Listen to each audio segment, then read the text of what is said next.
Nah, ketika kita melaksanakan sahur di sepertiga malam terakhir, di mana waktu itu mustajabah untuk permintaan apapun, jadi makanya kalau bisa, aktivitas itu jam 10, jam 11 sudah take down.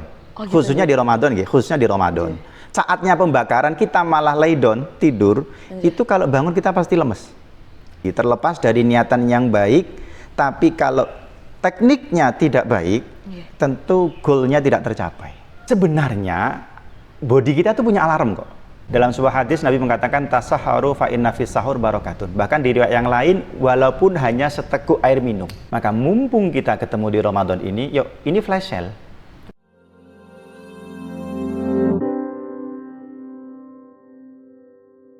Assalamualaikum warahmatullahi wabarakatuh. Halo sahabat UNU TV, bertemu lagi dengan Zia yang akan menemani Anda selama 15 menit ke depan dalam program podcast Pesantren, pesan edukasi santri ngetren. Dan kali ini Zia tidak sendiri teman-teman semuanya. Zia ditemenin oleh narasumber yang sangat luar biasa. Ada Bapak Fuad dari dosen ilmu Al-Quran dan Tafsir Universitas Nahdlatul Ulama Blitar. Halo Bapak, Assalamualaikum. Waalaikumsalam warahmatullahi wabarakatuh. Bagaimana kabarnya Bapak? Alhamdulillah luar biasa. Luar biasa, ini diberi kesempatan yang sangat luar biasa sekali, Masya Allah, di tengah bulan Ramadan ya Bapak, di awal-awal ini. Betul. Dan teman-teman semuanya, pembahasan kali ini sangat begitu, apa ya sebenarnya, sering disepelekan oleh teman-teman semuanya, bahkan Zia sendiri ya, yaitu tentang sahur Bapak. Ya. Mungkin ini dari sebagian teman-teman itu sering disepelekan, tapi ini adalah part yang paling penting dari puasa juga, bukan seperti itu juga Bapak? Betul.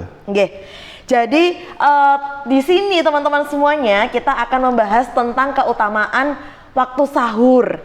Nah, kemudian efektivitas cara membangunkan sahur. Nah, kemudian korelasi dari waktu-waktu sahur terhadap aktivitas kita sebagai mahasiswa maupun orang-orang yang sedang bekerja. Nah, untuk itu sebelum lanjut ke videonya, jangan lupa buat teman-teman semuanya buat like, comment, and subscribe channel ini, karena pesan-pesan dan edukasi-edukasi terkait Ramadan selama sebulan ini akan ada di channel ini teman-teman semuanya. Dan jangan lupa buat follow another media sosial UNU Blitar. Seperti itu teman-teman semuanya. Oke Bapak, jadi kalau ngomongin waktu sahur ini kan sebenarnya sangat-sangat apa ya, sudah pasti sebenarnya kayak waktu jam 3 dini hari sampai waktu imsak gitu ya. Nah, kalau ngomongin waktu sahur, kira-kira waktu yang paling efektif itu jam berapa Bapak? Soalnya kan ada beberapa tuh yang milih waktu sahurnya itu setelah tarawih, dirangkep tuh setelah tarawih langsung sahur biar nggak ganggu jam tidur. Betul sekali nonton Iku. Nah, kira-kira kalau dalam Islam tuh apakah ada ketentuan atau keutamaan tersendiri waktu sahurnya tuh? Oke, terima kasih Mbak Zia.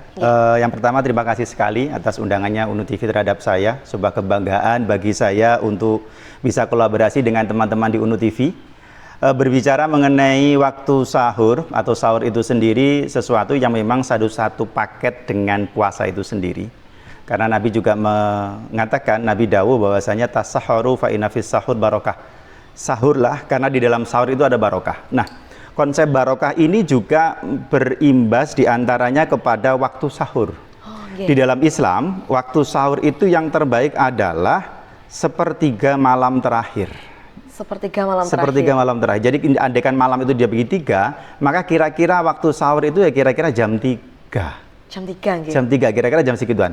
Kenapa? Karena di dalam sebuah hadis itu di sepertiga malam terakhir itu Allah turun ke langit dunia dan mendengarkan semua doa-doa dari hamba yang meminta, yang istighfar diampuni dosanya, yang meminta diijabah permohonannya dan sebagainya. Nah, di dalam sahur itu dikatakan barokah, sebenarnya bagi saya, pemahaman pribadi saya, tidak hanya faktor pengganjal perut, menghambat lapar dan dahaga, tidak.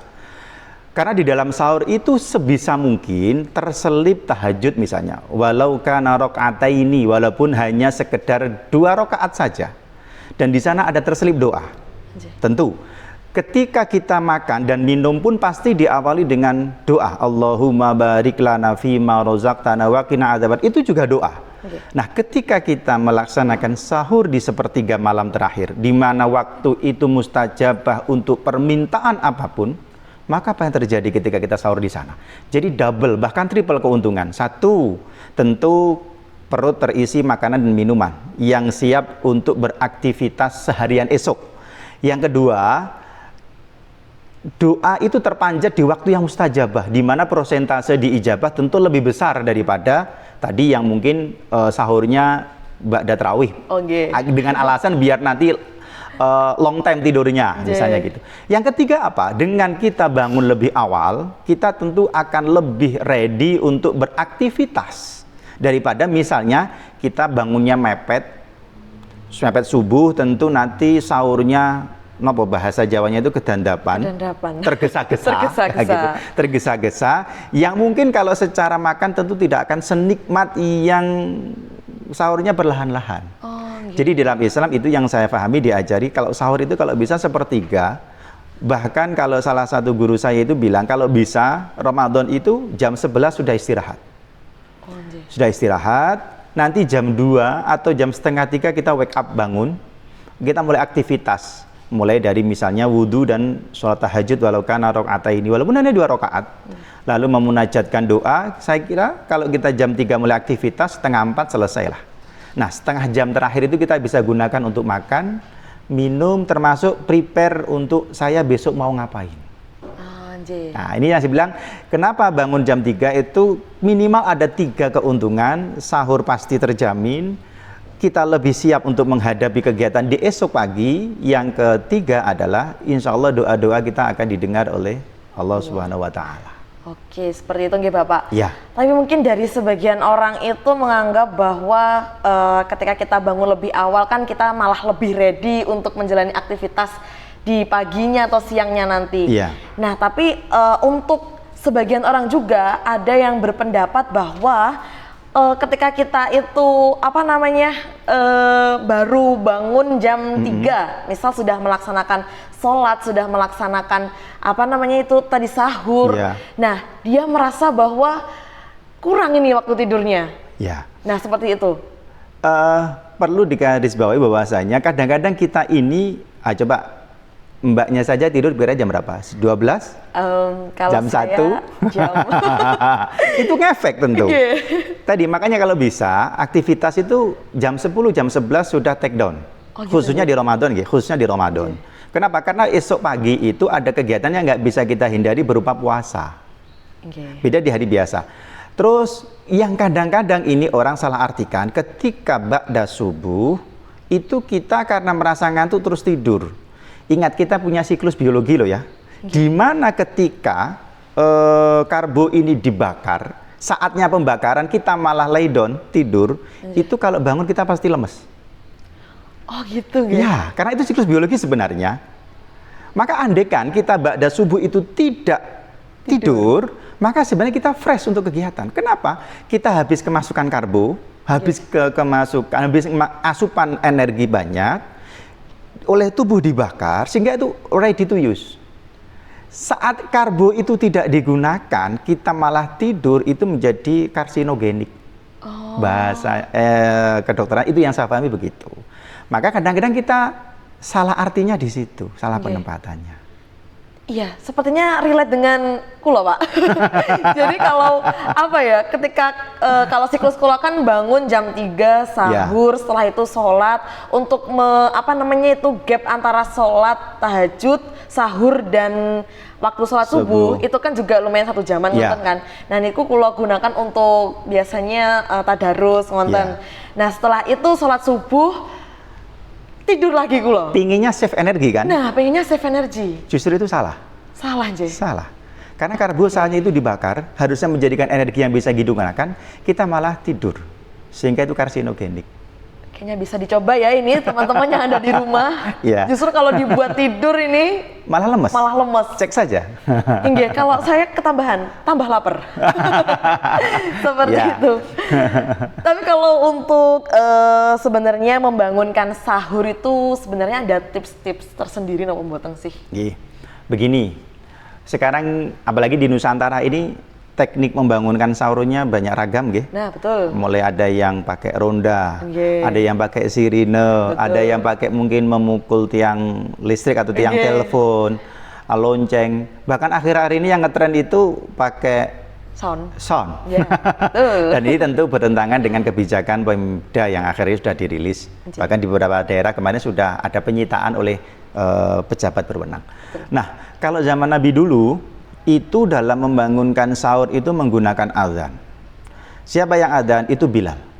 Bilal bin Abi Rabah itu azan pertama, estimasi kalau sekarang sekitar jam 2, di mana itu fungsinya sebenarnya untuk wake up call orang-orang agar bangun untuk sholat tahajud. Iya. Sementara nanti kalau subuh itu yang azan biasanya ini Abdullah bin Umi Maktum. Gitu. Abdullah bin Maktum ini orang yang buta, tidak bisa melihat sehingga tidak tahu fajar shodiq. Sehingga dari Bilal inilah Umi Maktum ini dikasih tahu, ayo waktunya sampeyan untuk adzan subuh.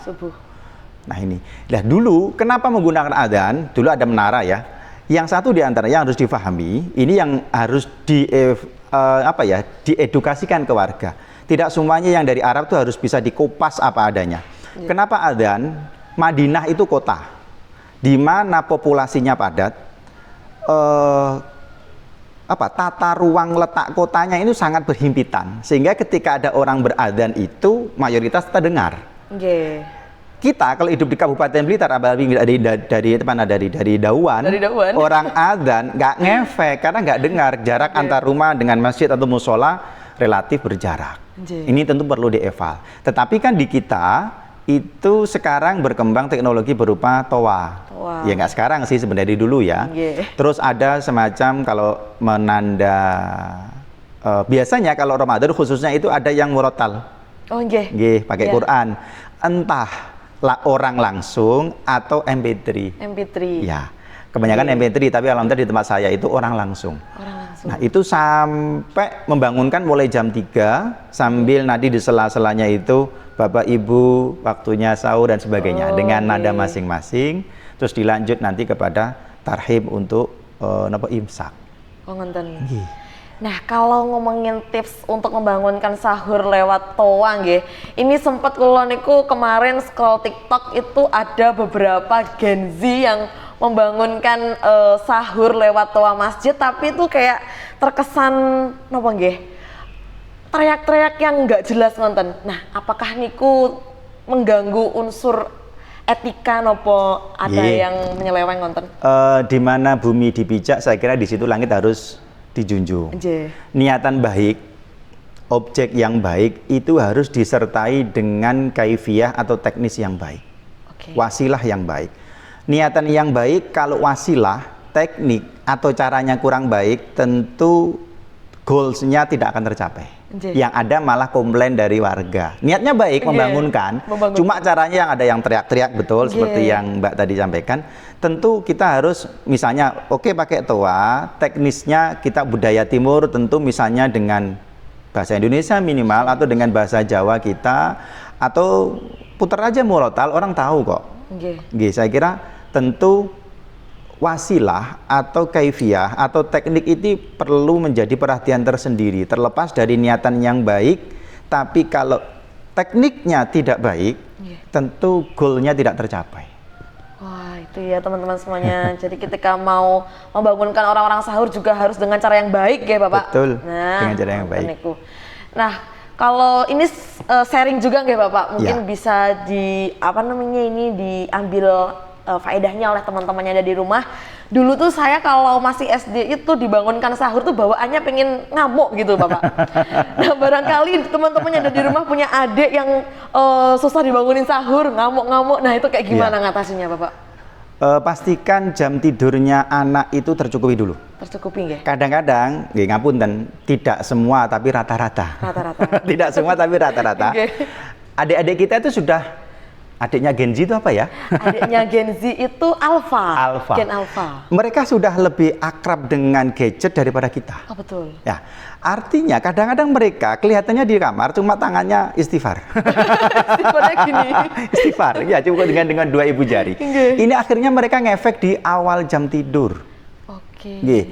Kadang-kadang kita membiarkan, ada masih jam 10 biarin. Padahal adik, ingat makin anak kecil itu kebutuhan istirahatnya tentu lebih tinggi dari orang yang lebih dewasa. Itu pastikan dulu. Misalnya anak kecil dibatasi tidur jam 9 atau jam 10 biar nanti sahurnya dibangunkannya lebih enak. Yang kedua, yang tidak kalah penting adalah beri value apa itu sahur ke adik kita. Oke. Contoh begini. Kalau kita sudah ngasih keterangan value pentingnya sahur, urgensi sahur, tujuan sahur, sehingga tertanam di dalam alam bawah sadarnya adik kita, itu insya Allah ketika dibangunkan lebih mudah. Kadang-kadang kita itu kan tidak diberikan pemahaman value dari sahur itu, sehingga terkesan itu paksaan. Kamu harus sahur, harus sahur. Kalau nggak sahur, beli konsekuensi. Dek, kalau sampean nggak sahur, bla bla bla bla. Kalau kamu sahur, bla bla bla bla. Kasih konsekuensi. Contoh begini, Ge. Kita itu kalau punya azam, punya niatan saya ingin jam 3 bangun karena saya punya bla bla bla bla. Insya Allah kita jam 3 bangun, walaupun tidak masang alarm. Bangun, Ge. Bangun. Kita punya alarm dalam diri kita. Walaupun kita nggak masang alarm HP ya, tapi begitu kita sudah alarm body ini sudah berbunyi, tapi kita delay 5 menit, pasti 1 jam. Pasti 1 jam. Pasti 1 jam. Contoh begini, Ge. Masih jam 3 kurang 5 menit, lay down lagi lah. 3:30 itu untung bangun. Yang ada malah kadang jam 4. Itu pengaruh apa ya Bapak kalau seperti itu? Sebenarnya body kita tuh punya alarm kok. Tubuh kita tuh ngerekam apa yang kita inginkan. Semacam sugesti atau apapun lah sebutannya. Respon lah yang. Respon. Sehingga ketika kita punya keinginan betul saya harus jam 3 bangun karena saya harus tahajud, harus persiapan sahur misalnya, itu kita bisa bangun. Asalkan ketika kita terbangun pertama, kita langsung wake up. Langsung wake up. Langsung wake up. Tapi kalau kita terbangun, kita masih permisif untuk lay down lagi, goodbye. Kayaknya ini kuku loh. Goodbye. Apalagi Mbak nanti kalau sudah berkeluarga. Mereka belum ya. Kalau sudah berkeluarga kan harus prepare. Prepare untuk keluarganya. Untuk keluarganya. Untung belum berkeluarga ini masih. Ya, bantu ibu lah. Bantu ibu, betul. Bantu ibu lah. Seperti itu. Nah, kalau ngomongin tadi ready untuk melakukan aktivitas kembali ke yang kita mau obrolin tadi, Bapak. Kalau kita memposisikan diri sebagai seorang mahasiswa, seorang mungkin tenaga pendidik, kemudian seseorang yang bekerja juga, dan ketika kita sahur di waktu jam 3 misalkan tadi, terus kita berjaga sampai setelah subuh karena badan itu semakin ready malahan ketika kita tidak tidur gitu. Nah, apakah itu juga termasuk sangat efektif untuk kita produktif di hari-hari itu? Apakah kita juga loyo karena bangunnya lebih cepat? Iya, bangunnya lebih cepat seperti itu. Sebenarnya itu asumsi yang harus kita eval bersama ya. Tadi sedikit sudah saya singgung bahwasanya kita punya jam biologis, kita punya siklus biologis. Ketika kita sudah kemasukan karbo dan energi, energi itu oleh tubuh auto langsung diproses. Ketika tubuh sudah memproses kitanya tidak tidak beraktivitas apapun, kita malah tidur dengan alasan saving energi lah, agar besok lebih siap dan sebagainya, nggak cepet lapar, nggak cepet haus, itu sebenarnya malah mindset yang harus kita eval. Untuk tidak mengatakan salah ya. Kenapa? Over energi itu problem loh. Ya, over energi itu problem. Ibarat motor itu kalau over energi malah meletus. Malah meletup. Jadi energi itu harus ketika energi ready to use ya harus kita gunakan. Ketika masuk karbo, energi oleh tubuh sudah diproses, kita harus aktivitas terus. Hanya nanti karena besok ini kita harus melaksanakan fasting puasa 12 jaman kurang lebih, ya kita harus mengukur aktivitas kita dengan yang ketika tidak berpuasa. Itu bentuk save energi sebenarnya, bukan kok malah kita lay down. Iya. Kalau kita lay down malah lemes bangunnya. Malah lemes. Ya. Kita buat aktivitas saja misalnya, ya aktivitas ringan lah, misalnya buka pintu, jendela, nyapu, ya terus nata tas karena besok ada kampus, ada sekian mata kuliah, terus misalnya bersih-bersih kendaraan kita, ngelap, Gitu-gitu kan nggak terlalu menyita energi ya. Betul. Beda kalau misalnya harus angkat berat, tentu itu energi yang besar. Nggak, yang artinya aktivitas ini ringan, cuma menyita waktu. Oh, nggih. Sampai setengah jam. Tahu loh, sudah jam 6 ya. Nah, itu. Jangan tidur. Kalau tidur malah nanti bangunnya mesti lemes. Lemes. Ya. Akhirnya kan juga nggak ada waktu untuk kita tidur lagi karena tahu-taunya sudah jam 6, harus langsung mandi, langsung berangkat kerja, berangkat sekolah, ngoten niku. Malah kalau beberapa ilmu kesehatan dan di beberapa riwayat kitab itu dikatakan kalau bisa kalau bisa mandi itu qabla subuh. Oh, qabla subuh. Iya. Sebelum subuh. Nggak takut dingin kan? Aman kok, Pak. Iya, malah kalau bisa agar kita sehat, kita bangun mandinya itu malah qabla subuh. Qabla subuh. Iya, tapi kalau belum terbiasa oke lah, masih ba'da subuh mah nggak apa-apa. Oke, nggih ngoten niku. Kalau dari Bapak Fuad sendiri, apakah ada pengalaman lucu atau gimana ngonten yang bisa di-sharekan oleh teman-teman saat membangunkan mungkin keluarganya yang sedang sahur atau gimana ngonten? Kalau keluarga tidak, tapi ini ke saya sendiri. Saat itu kalau tidak salah jam mati. Saya kira masih qabla subuh. Sementara semua jendela masih tertutup tirai. Dengan santainya saja saya makan gitu kan. Setelah sampai di dapur, kok jamnya beda ya? Kok jamnya beda ya? Loh, kok kayak ada bunyi burung? Loh, ini jam berapa? Tetapi setahu saya hal seperti itu karena sebuah ketidaksengajaan, lanjut saja. Lanjut saja. Yang penting malam sudah niat dulu. Oh, nggih. Kecuali kalau malam belum niat, karena begini, perbedaan antara puasa fardu dengan puasa sunnah itu adalah puasa fardu itu niatnya halus qabla fajar. Qabla fajar. Okay. Artinya kalau kita misalnya di tempat-tempat kita biasanya ba'da tarawih itu oleh imam kita diajak niat bareng-bareng. Itu untuk menjaga agar ketika esok qabla subuh kita lupa niat, malamnya udah niat nggak masalah. Karena malam kan sudah berganti hari. Tapi kalau kalau puasa sunnah, selama kita dari fajar sampai jam 7, jam 8 zuhur belum kemasukan sesuatu apapun, kita masih diberikan kesempatan untuk niat sampai kurang lebih jam setengah 12. Masya Allah sekali. Ketika sunnah tapi ya. Sunnah. Jadi misalnya kita belum kemasukan makan minum, males atau alasan apapun lah. Sampai jam 10, terus kayaknya saya masih malam habis makan kenyang nih. Kayaknya lanjut aja deh puasa sunnah. Nggak apa-apa jam 10 niat untuk puasa sunnah. Tapi kalau fardu tidak boleh. Fardu harus qabla fajar. Qabla fajar tadi. Ya, makanya sering juga atau di setiap tempat gitu nggak Pak, setelah tarawih tuh pasti diajak niat bersama. Niat bersama. Itu untuk antisipasi kita lupa pagi harinya. Atau qabla fajar itu lupa sahur keburu-buru lupa nggak niat. Nah itu. Untung malam sudah niat. Oke, seperti itu teman-teman semuanya. Makanya sebenarnya tuh sahur tuh nggak semenyeramkan itu nggak Pak, malah ada apa itu namanya tadi 3 keuntungan yang kita dapat tadi. Yang pertama adalah tentunya doa-doa kita yang terijabah. Kemudian kita semakin ready to activity. Karena sudah menyiapkan semuanya, prepare semuanya. Preparing. Terus yang ketiga tadi kita tidak tergesa-gesa ya Bapak. Untuk sahur, sehingga ketika setelah sahur kita tidak terlalu capek sehingga nanti timbul rasa ngantuk-ngantuk mungkin. Mungkin dari Bapak Fuad bisa disampaikan kesan dan pesan keutamaan sahur untuk teman-teman yang ada di rumah. Terima kasih Mbak siapa tadi? Zia. Mbak Zia. Dalam sebuah hadis Nabi mengatakan tasaharu fa inna fis sahur barakatun. Bahkan di riwayat yang lain walaupun hanya seteguk air minum. Kenapa? Satu, dengan kita kemasukan makanan atau minuman, secara medis kita kemasukan bekal energi untuk aktivitas esok. Yang kedua, sahur itu kan kita laksanakan qabla fajar dan itu masih waktu sah untuk melaksanakan tahajud. Atau minimal kalau kita nggak sempat tahajud, minimal memanjatkan doa.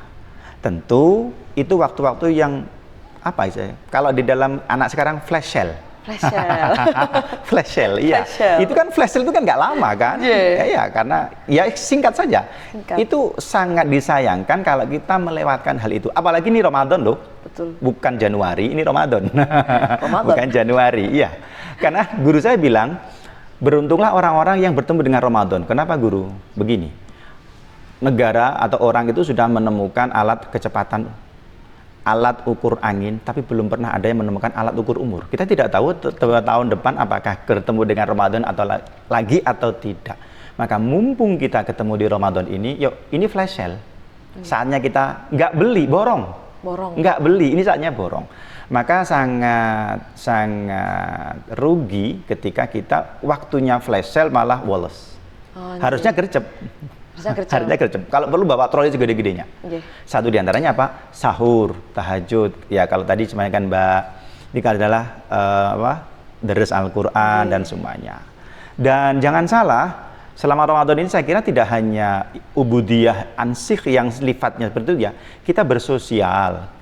Yang kelihatannya itu hanya kegiatan sosial, tapi ketika itu diniati untuk ibadah, itu value-nya ibadah loh. Value-nya ibadah. Contoh misalnya, nyeberangin anak kecil.